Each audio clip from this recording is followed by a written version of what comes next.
Welcome to Fast Effect Double Speed Magic the Gathering. Here we have Tony Scapone on Ruby Storm versus Connor on Sneak and Show. Powerful combo decks. Will Sneak and Show be able to contain Ruby Storm or the massive storm counts followed by Grape Shot? Agony? See how this goes.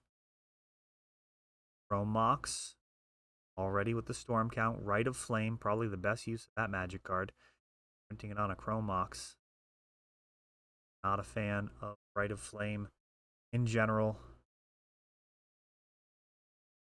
Really like Dark Ritual. You know, Ruby Storm's doing its own thing.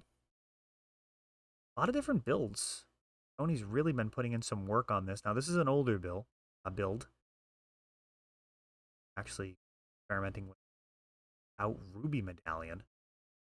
Fence Grid Resolving means that this is now a race. Connor, outrace, has the Show and Tell mana, plus Lotus Petal. Another Defense Grid. Not super helpful.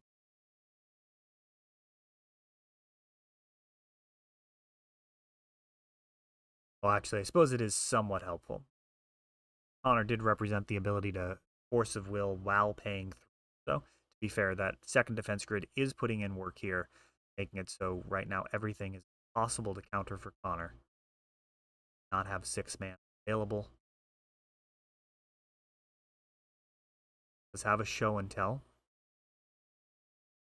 Put in a Sneak Attack, Sacrifice, Emrakul. We're going to see 6 permanents going away. That is going to look an awful lot like scooping. Down to just 5. Shuffled back in. Sneak Attack is on board, so any creature in the deck now be lethal if Connor can draw into a Gristlebrand or an Emrakul. Tony can rebuild from 0. A lot to ask. I've seen it happen. I've seen that Emrakul clear the board early. Player with the remaining 5 life just claw their way back into the game. Every cantrip going to be very dangerous. Draws towards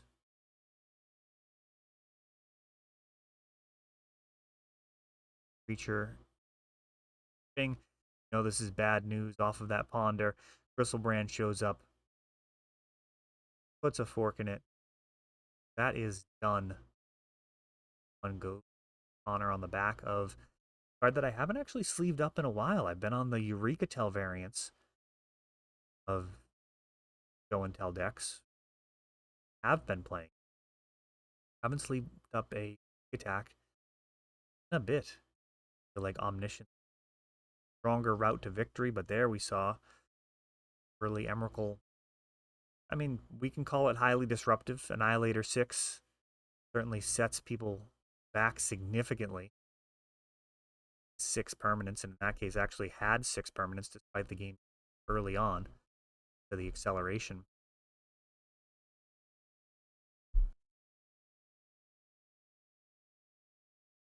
Connor on a Malta 5 has his work cut out for him here. Chrome Mox.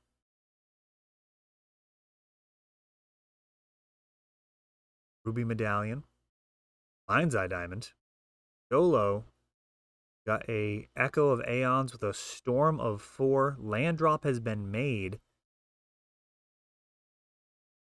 Connor's mulligan undone to an extent. He's going to have 7 cards to play with. Tony, however, has already picked up 2 mana sources and a Ruby Medallion. Got that Storm of 4. Connor doesn't have any say over these 7 cards. Combo decks, mulligans tend to be pretty important relative to other decks. Dealing with a combo deck, you can draw hands that just straight up don't do anything. Don't even look like they're from the same deck. Cards just certain type of composition to actually function. Manamorphose, only 1 mana now, going to draw a card and add 2. again. Getting very dangerous. Storm is 7, 3 mana floating. Blue and red. Rite of Flame.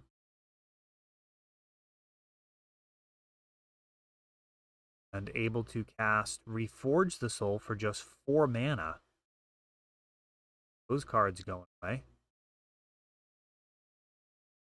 Connor, add a Flusterstorm. Not going to help you. Haven't even made your land drop yet.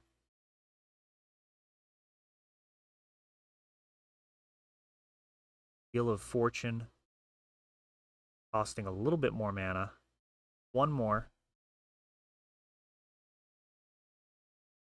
Of course, when you miracle it, it's even less. Oh, but he's got to stop there. So Connor now chance to actually participate in this game.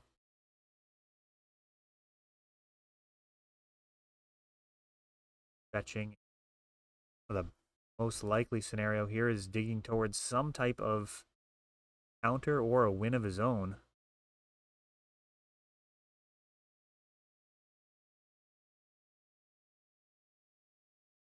So go shuffle and draw.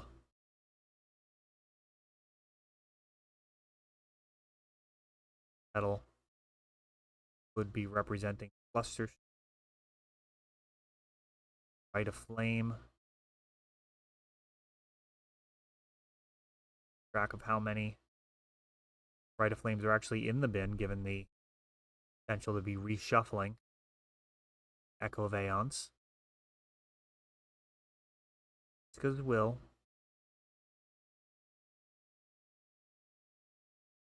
Had quite a bit of mana. And it does.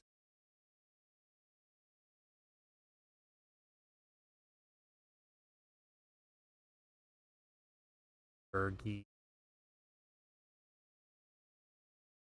Mind's Eye Diamond. Already, I mean, if the card wasn't good enough, now it's actually adding mana thanks to Bergie. Now another Jessica's Will. Costs 1 less because of Ruby Medallion. Bergie adds a red. Not really any business here. Defense Grid, Ruby Medallion, the shields are down. The Defense Grid not super helpful. Defense Grid. Spells adding to Storm. Now Bergie coming down as the Horn. Followed that. I might have been keeping track of my head incorrectly. Feels like the Ruby Medallion could have been cast. But Burning Wish now. And the Tendrils of Agony able to be cast off of, I believe there's a Lion's Eye Diamond in there. So Burning Wish for a Tendrils of Agony takes that one down. Wearing the matchup, Connor going to have the play here. Hopefully, well, he's at least hoping to have more of an impact. That last game, pretty well sidelined, falling to 5 and then having hand after hand either reshuffled or discarded, draw another hand, also not helpful.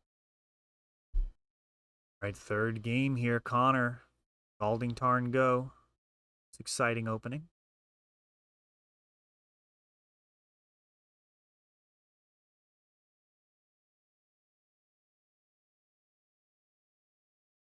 The Chrome Mox.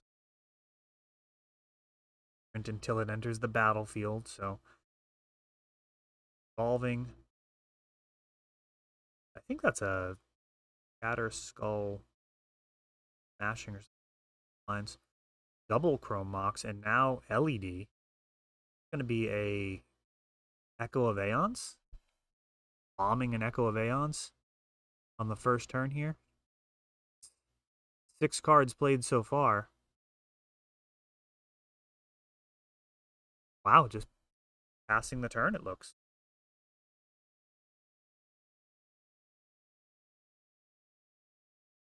Potentially play around Flusterstorm by passing the turn. Flusterstorm would not actually be able to counter the Echo. But it would actually resting. A Braid here. Wow, Simian Spirit Guide during the end step. Throwing a Braid out. Going after Chrome Mox. That surprises me. I would have imagined Lion's Eye Diamond would be the target there.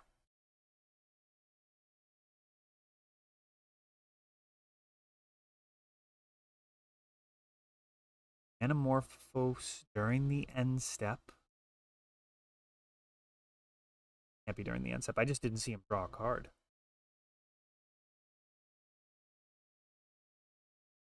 Oh, it was during the end step. Interesting.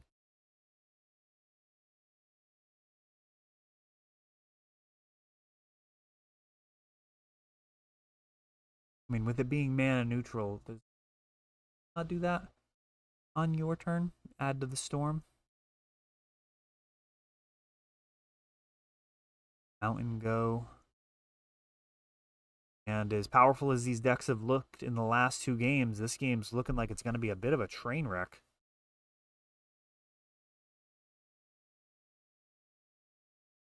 All the mana in the world was available for Tony. Nothing to do with it. Fence Grid. Get Force of Willed. Connor seems to be stuck on 2 lands. And still is.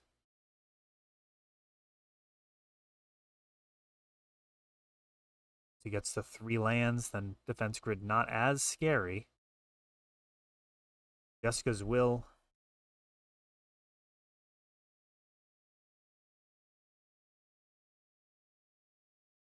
Like it's going to be resolving.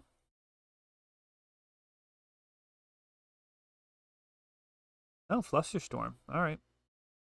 Jessica's Will's countered. Storm now trying to find. Man, it looks like at least a City of Traders, possibly a fetch land in there as well. Best combo in the game right there.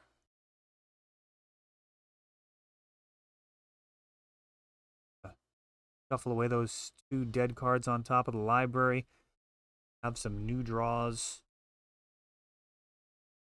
Hydroblast.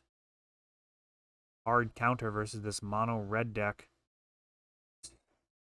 Almost everything.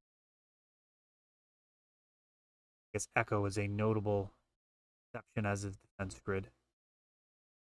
This is a mono red deck, so having access to Hydroblast, not super good news for Tony. The type of card that I think makes Snapcaster Mage just so much stronger when you've got those low casting cost bombs that you can bring in. Cards like Red Elemental Blast, Hydroblast, Pyroblast, Flusterstorm. And we've got a Show and Tell in for a Gristlebrand. He's just going to draw a bunch of cards. There's enough mana left over here that we could see an additional Show and Tell potentially. Down to just 3. 4 mana for a sneak attack. Simian Spirit Guide puts in Emrakul, and that is actually going to be lethal as Tony is at 14 thanks to some previous damage, and Connor takes that one down in a struggle, but shows some real resiliency there.